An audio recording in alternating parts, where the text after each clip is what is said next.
Dennis here, and the Tech Tuesdays recap for Tuesday, May 21st, 2004, where we had about a dozen technologists from around the region who told us what they were up to in their careers and in their companies.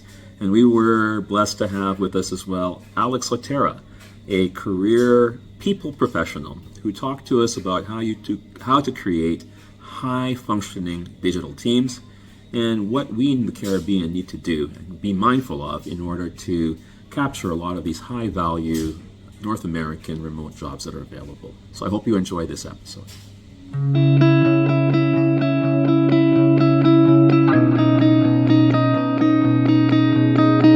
Tell you about himself.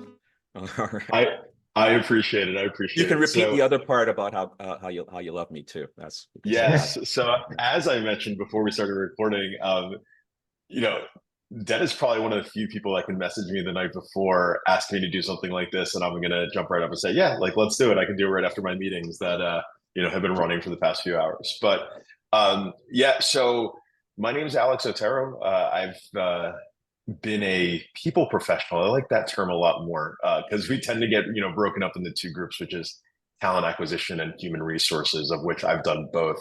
But I've been doing this now for about 17 years.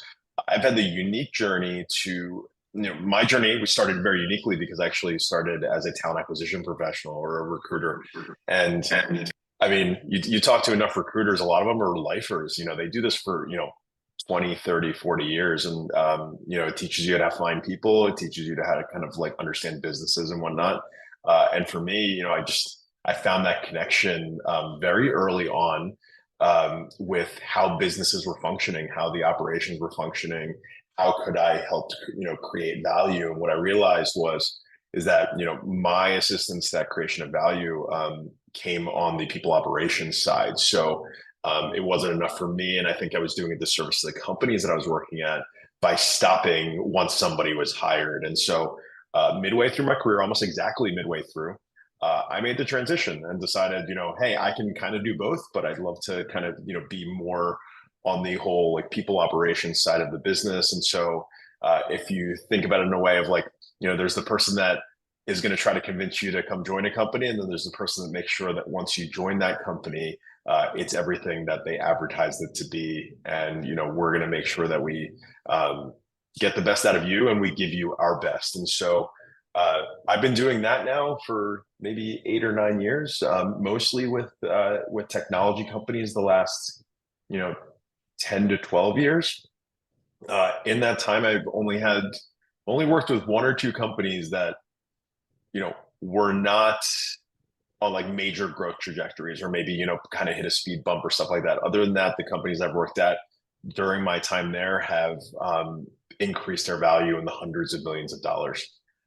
Right now, I currently work for a startup called Campus ESP, where we're essentially transforming higher ed parent and student engagement. I'm the senior director of HR here. I'm actually their first HR hire ever, and we are a cash flow positive startup in a land of declining startups. So we take that very, very positively, and yeah, it's been awesome. The one thing I will note, and Dennis, you made a great point earlier about how we can sometimes find ourselves in situations where especially in the technology side, where there's a group full of men and there's one woman. I live in the world where if you flip that around in human resources, it's an industry, it's a function that's heavily dominated by white women. The other way. Yeah. And so I often find myself being one of the few males there, definitely one of the few Hispanic males there, which leads me to my last point. The reason that, anything happening in the Caribbean is important to me is that I'm originally from Puerto Rico. I actually just got back a few days ago from there, which is why I wasn't answering Dennis's messages before. And it's been great. I try to go back every year, but it's important for me that region continues growing and growing in the way that we want it to, not growing in the way that people perceive it needing to grow. So yeah, that's my story. That's why I'm here. Hit me with whatever you want to hit me with. Yeah, I think the one thing I'll shout out is that there's a couple people here from Toronto, right, and Philly here, and some of them have roots in Latin America, the Caribbean. We might think that we're small here, but we have supporters and fans who are willing to share knowledge and to support our success well beyond this region. And so I want to thank you for contributing here, Alex. And I just want to call out Alex as some of the people in these kinds of communities, and it's that word is community, right? And that these community focused professionals around the world who are ready and willing, if we just ask, to help and come and share that knowledge. So let's make sure we take advantage of that resource. You mentioned something, Alex, you talked about there's the two sides of that. And maybe we'll start off with the part that you started focusing on there. And there's a few people in the room I know who are in the process of building some teams. So, or you could do it in whatever order you like.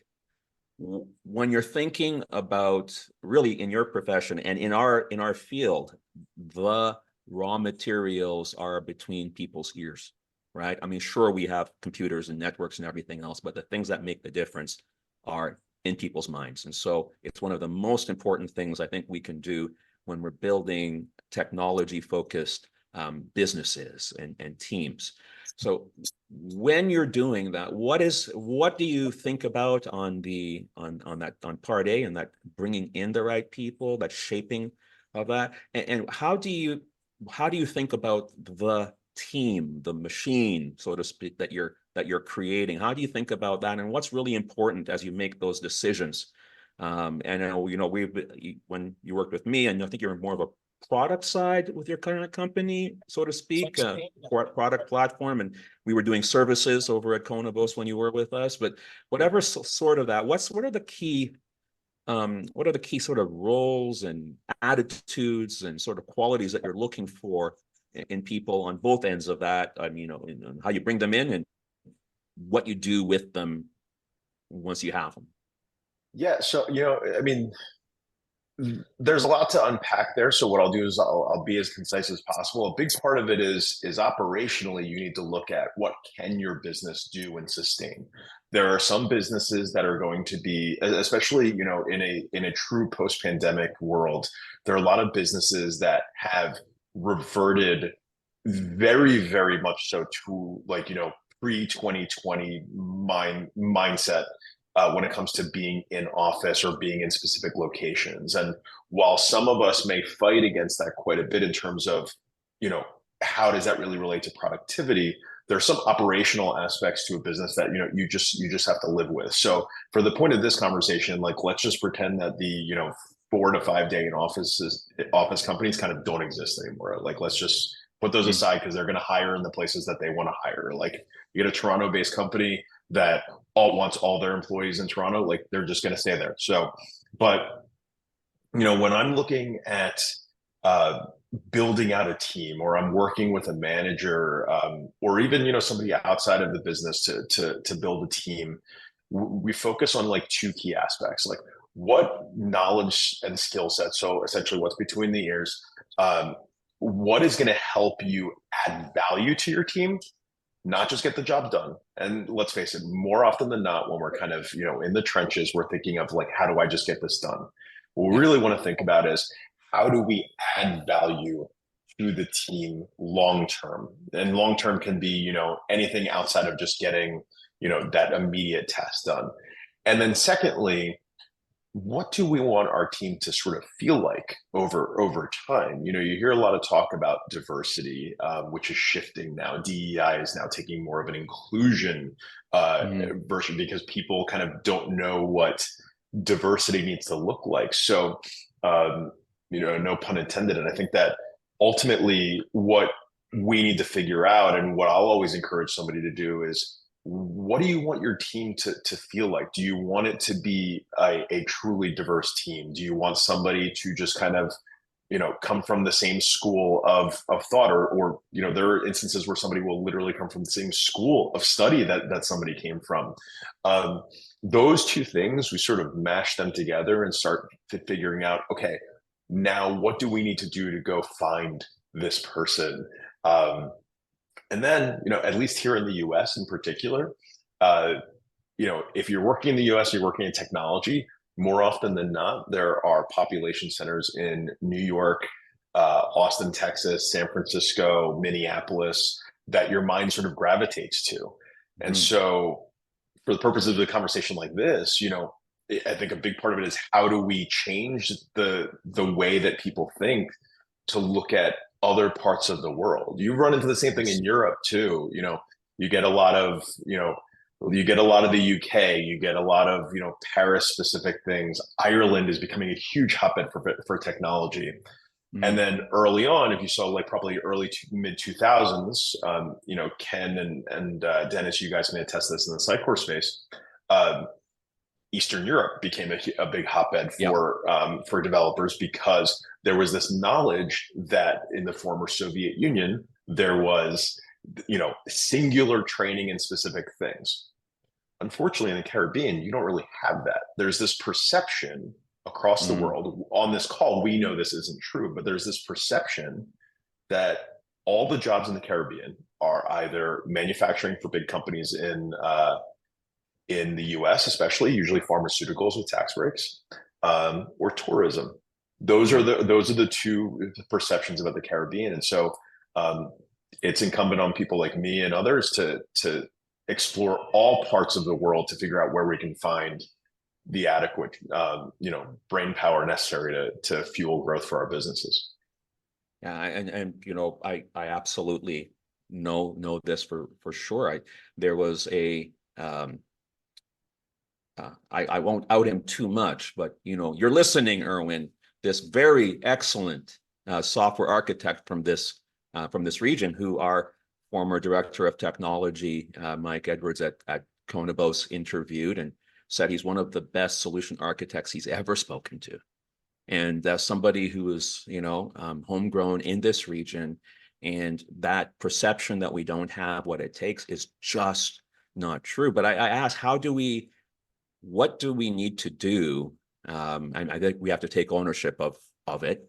And you now, as somebody who's been hiring remote professionals, I'm interested to know a couple things. First of all, when obviously you being somebody from Latin America, and you're showing up here, I know that you're not abused with this misconception yourself. But when you have hiring managers, I'm not talking about your current company, but let's say previous places that you've been at, is there a resistance to looking outside of North America? What can we do, taking ownership for our own marketability, Yeah. to change that perception as well? Yeah, so the good thing is that it truly is just a megaphone perception change.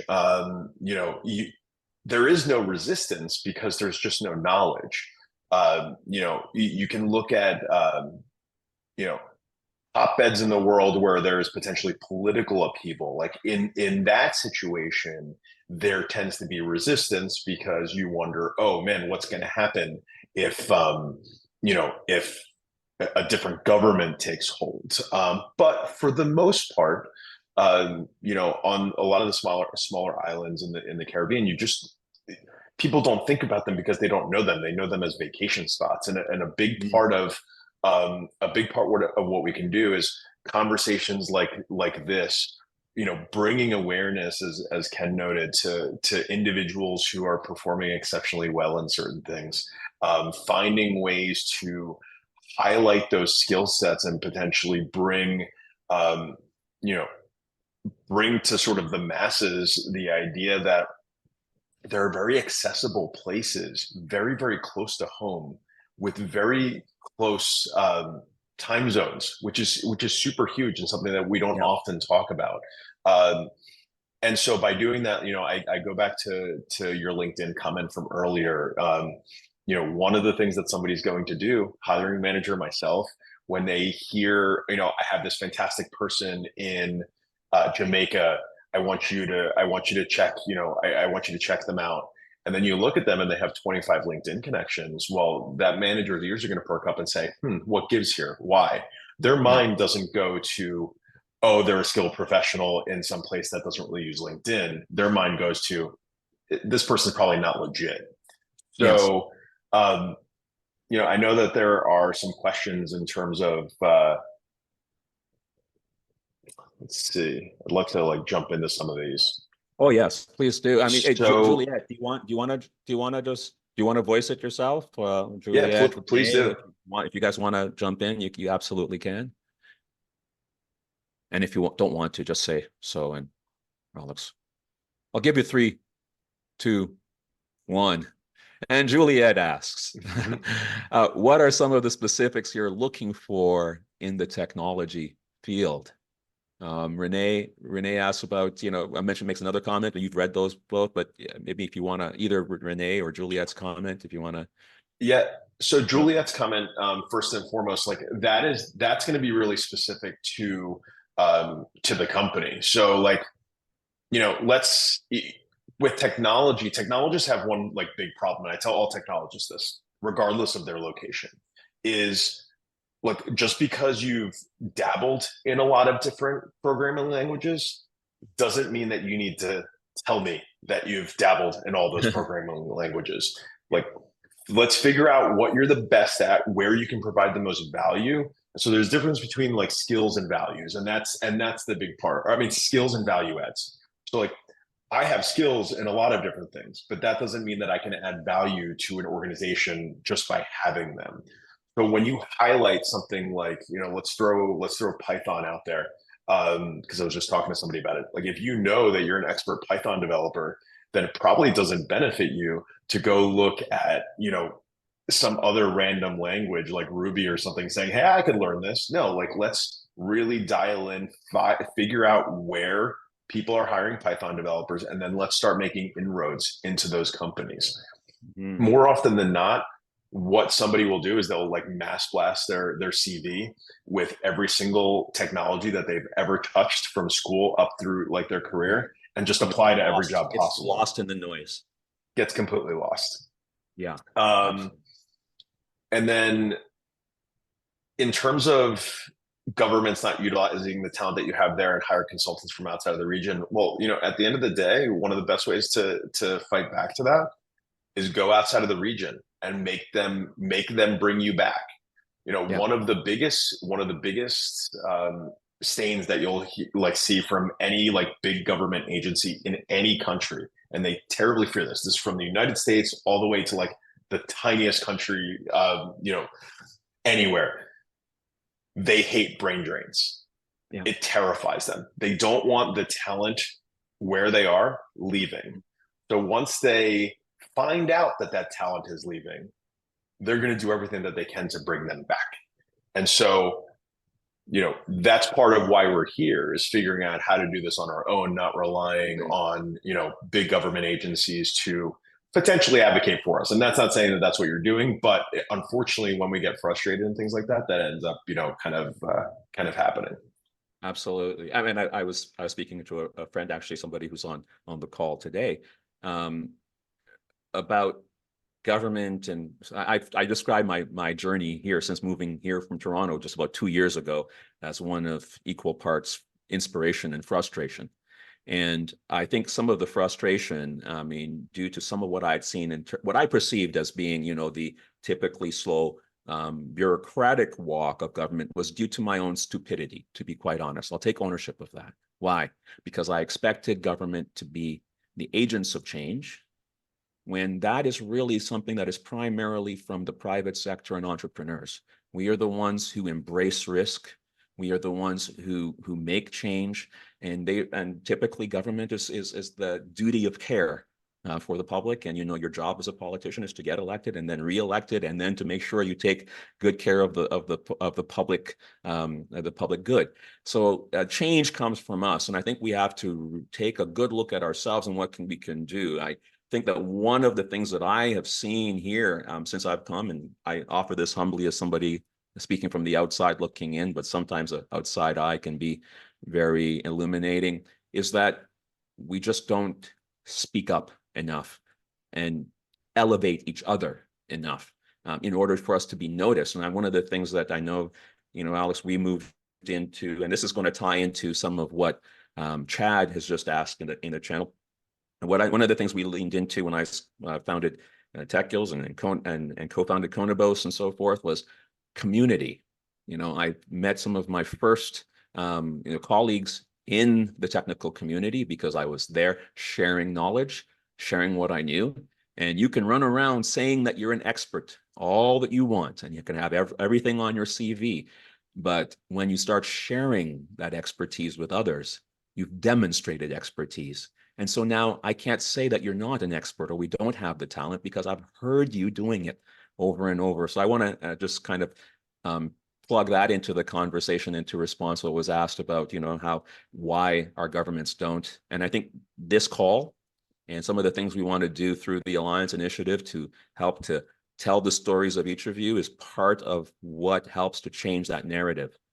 When the narrative is one that you're not capable, you have to seize control of the narrative yourself and start telling your own story, right? This is how we become actors and not passengers in our own destiny, right? So let's make sure we do that. And you being here today is part of that.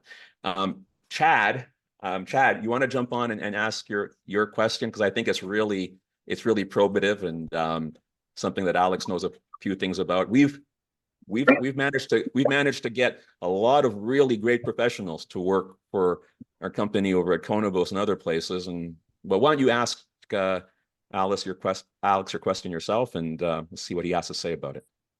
Sure. Thank you, guys. So I'm coming from a different angle. We're a startup. We've built a really amazing platform, and we're getting to territories that we're not very familiar with, right? So the challenge now is, how do we attract people like Dennis and the likes, people with experience in waters that we're not familiar with. So right now, for example, we're building a partner program. How do we get people with expertise in Grenada, for example? Because we're actually invested in training people in areas. But what about areas that you don't have the competencies now at the moment to even train people in? And for me, that's one of the challenges in that, especially when you look at the currency conversions, and you're converting from EC, you're earning in EC, and if most likely we're paying out in US. Most of these hires might be cost prohibitive, but there are a lot of issues around there that I'm hoping that we could get some guidance on. How can we attract the kind of talent that we don't have here, that we need expertise in if we are to scale internationally? Yeah, so that's a good question. I think that, more often than not, we think in very narrow terms. It's one of the it's one of the biggest education points that I have for anybody that I've worked with throughout my career, is that more often than not, we think of how can we find somebody for this job, and our mind immediately kind of just goes to, how do I find the person who's going to work full time in this role?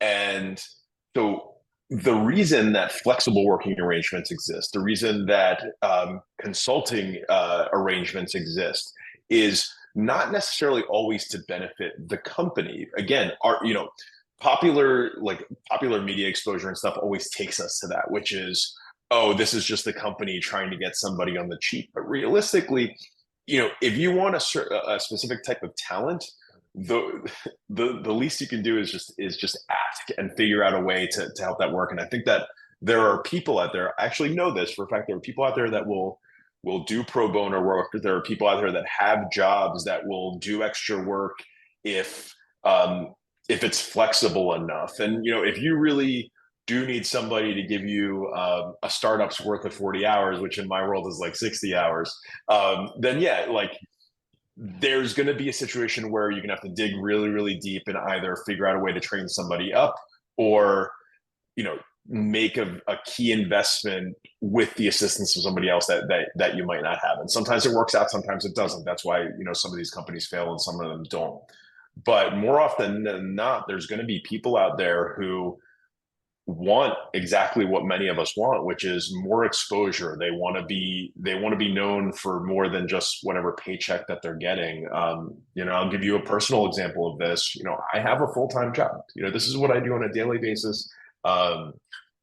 And I've told Dennis numerous times, I was like, if you encounter any government organization, anybody that wants someone to do education, a talk, whatever, like my first thing to him wasn't here's my rate, here's how much I want to make. My first thing was I want to help bring awareness. How can I help?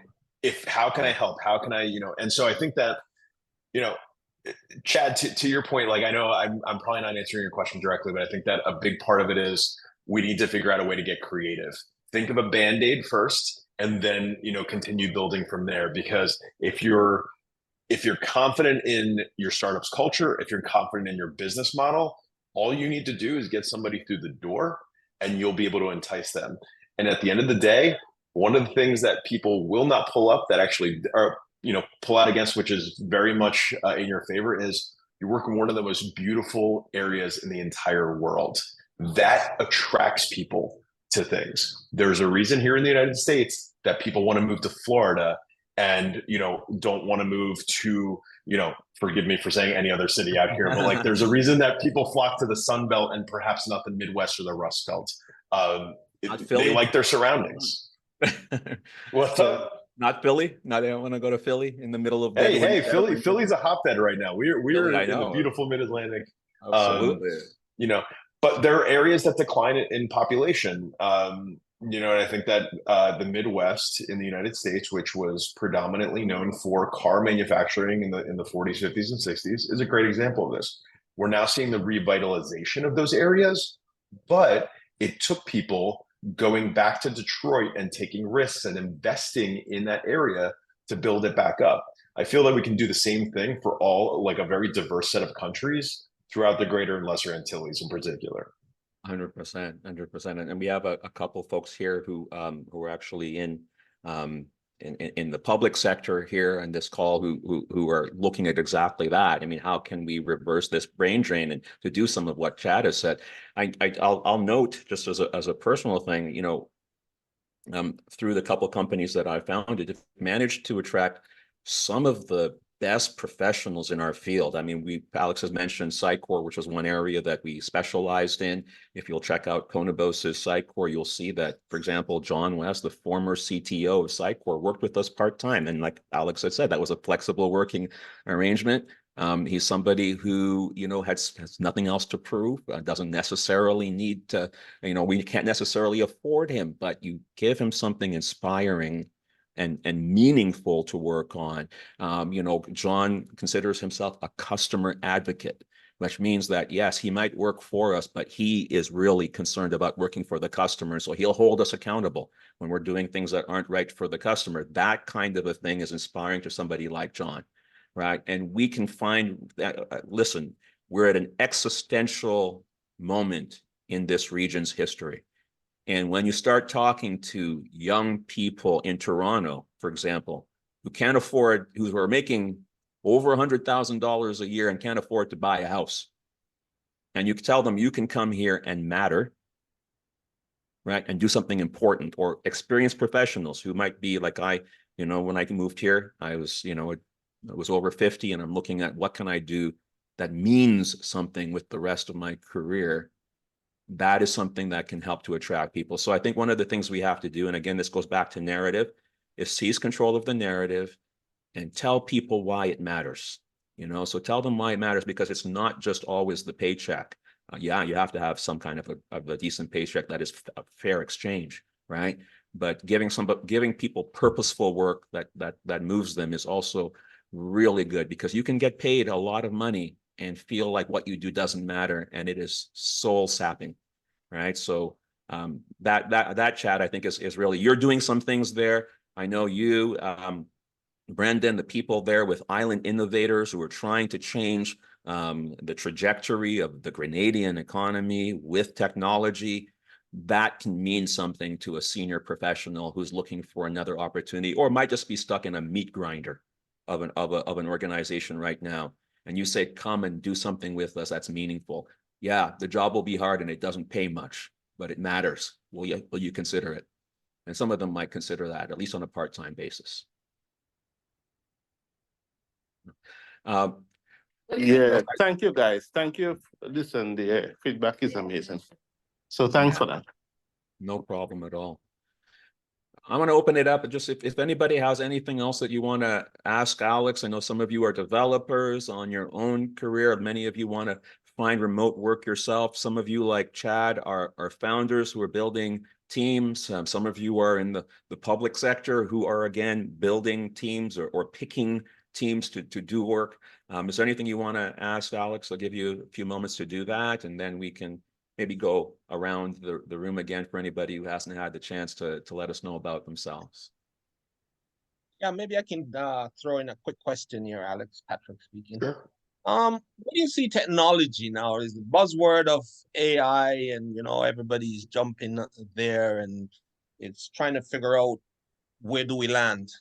For instance, I spent quite a bit of time on 4G LTE, and by the time I finished, it was 5G, which was a complete change of the infrastructure, So technology is moving very fast. Mm-hmm. So that's my question. Like, where should we be concentrating on? So it's less about what you should be concentrating on and how you should be concentrating on it.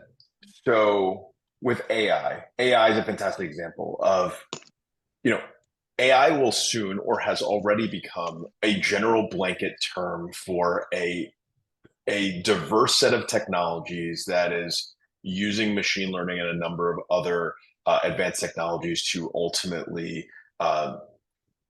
create things that, and create an ease of work that we have never experienced in the history of humankind, essentially.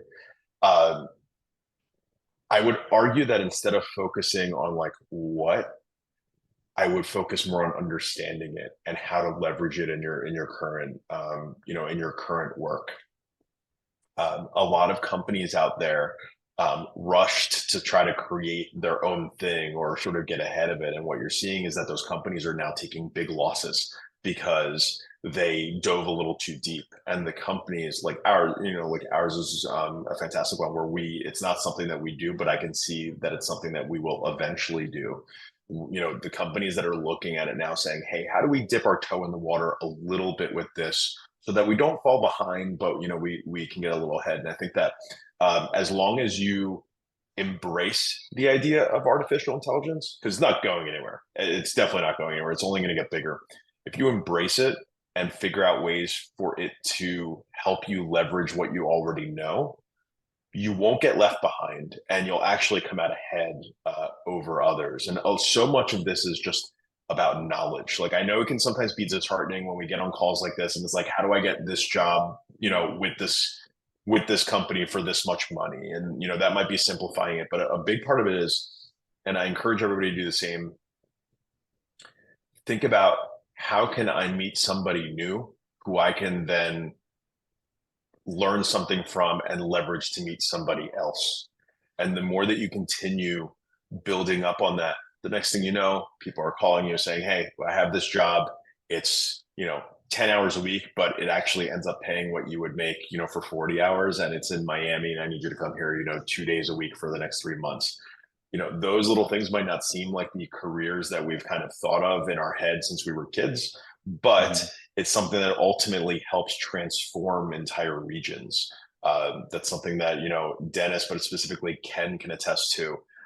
Just in my experience with him, the job isn't always what we think a job is supposed to look like. And, I would argue the same thing with technology as well, is don't always focus on becoming an expert right away on something and catching up with the trends. Think about how you can use some of the stuff that's coming up the trend to, make what you already know better. Yeah, I think I'd also just like add to that, Alex, that I often say things like Excel won't balance your checkbook, right? Just because you have an accounting or a number crunching tool is not going to make you have a balanced budget. Why? Because it wasn't the technology that enabled the real success. It was everything except.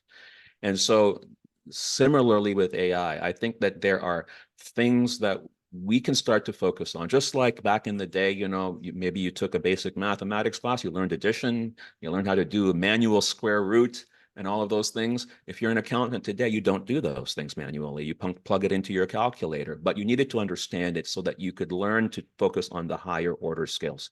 And there's things that we do as human beings that are really hard to replace. And one of those things is to make other human beings care about you, which is going to be really hard for AI to replace, right?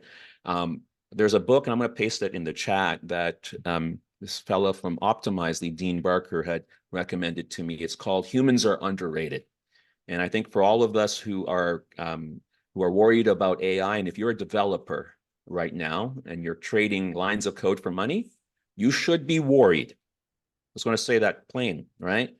But then you should also look at the opportunity that represents, because other developers who only trade dollars for lines of code will not be able to stand up against other developers who understand why they're doing it and who for, and the purpose behind it, understand the people and processes and all of those other things that underline that line of code. So I encourage you to have a look at that, because we need to bump ourselves up the value chain, and the things that are going to be valuable are the most human things about us, and we have to start really leaning into those things. It's not going to be about the tech. It's going to be about our things like discernment, being able to make good decisions, being able to say when you screwed up, and how to handle a conflict. These are the types of things that will set us apart in the future. Yeah, always one thing more thing to add to that, and then Renee will call on you, is Yes. a big thing. Think about always making connections, and I don't mean with people. Think about making connections with facts. So a big part of my value add in terms of what I do on a day-to-day basis is, you can literally go on LinkedIn right now and Google, HR director. You're going to find a bunch of people who think that they know what they're doing, and usually what'll end up happening is somebody will quit, and then they'll go and spend a couple of months trying to find another person, and they'll keep them there, and they'll onboard them in a not necessarily a great way, and then the cycle starts all over. What I've done, and what a lot of other accomplished people who have mentored me, or who I've encountered, have done the same as well, which is, they look at the numbers and they say, okay, so why does this employment survey that we do all the time, like, why aren't we recording these numbers? Why is it that every June our employee satisfaction numbers go down, and then we end up losing people in August and redoing this over? Like, why are we not fixing this? Any business can function that same way. If you figure out the why, and then figure out how, or a unique way to address that why, that's what puts you, and then speak it. Like, don't be afraid to just go out there and say, hey, like, this is what we're doing. Like, create content, get on LinkedIn and do something, and make your voice heard. But if people can't find you, then you're just yelling in empty woods. Renee? Yeah. Hi, I have a question regarding remote work and your experience in hiring people for remote work. Because I know you said some days you look outside, but one of the things that I came up upon in terms of getting remote work is that it has to be remote, but in the US or in Canada, in the particular location that they're offering this job. So I was wondering, in terms of if you would have any advice for somebody like me from Barbados, but I have US citizenship, but don't necessarily want to move to get a remote job. So that is one of the things I was trying to navigate. So in terms of your experience, how do you deal with that, or how do you see companies dealing with that in terms of including talent from outside of the US, allowing them to work outside of the US instead of having to be in the US? Yeah, so there's a really easy way to address that, and so it comes with one caveat. There are going to be situations where we really need to think about, like, what that company actually needs. More often than not, what I'm talking about is about time zones. Like, so if there's a company in San Francisco, and we can't be surprised that they would want somebody, ideally, if they're going to look outside of the US, like, it wouldn't be surprising for them to look in Vancouver. Because at least they're aligned on time zones. But if we look, sometimes they don't even want to look at somebody on the East Coast. But that doesn't happen all the time. It's just I'm using an example that happens, at least in my experience. I've seen it fairly often. But what we're really looking at is consulting agreements, and I think that while companies are usually open to them, it's not what they first go to, their mind isn't like, hey, I can go find this person and use this extra step and make them a consultant. So it's incumbent upon us as the job seeking professional to offer it. So Renee, I think that you have a fantastic story there where you can say, I am a US citizen, which is like, you're going to jump right to the top of their list because it is something that they're going to think about. You're familiar with the States, and then you can use that to sort of build a little bit further. And so if you just mention that, like with your outreach, that you'd be open potentially to a consulting agreement, that's something that will trigger it, because it's a tax thing. That's the only reason that they're going to hire in a specific area, is just that they're not set up with a tax entity, in a specific place to do business. That goes away when you do it as a consultant. So I'm actually getting kicked out of the room that I'm using. Okay. Well, I know Carolyn has one. Alex has to go, Carolyn, but I don't know if you have like the quickest question ever. 1, 2, and let him go. I don't have the hello, hi Alex. I don't have the quickest question ever, so I will lean on Dennis to maybe ask my question offline. But it was wonderful listening to you. Thank you so much. And if you want to ask more questions, just connect with me on LinkedIn. I'm more than happy.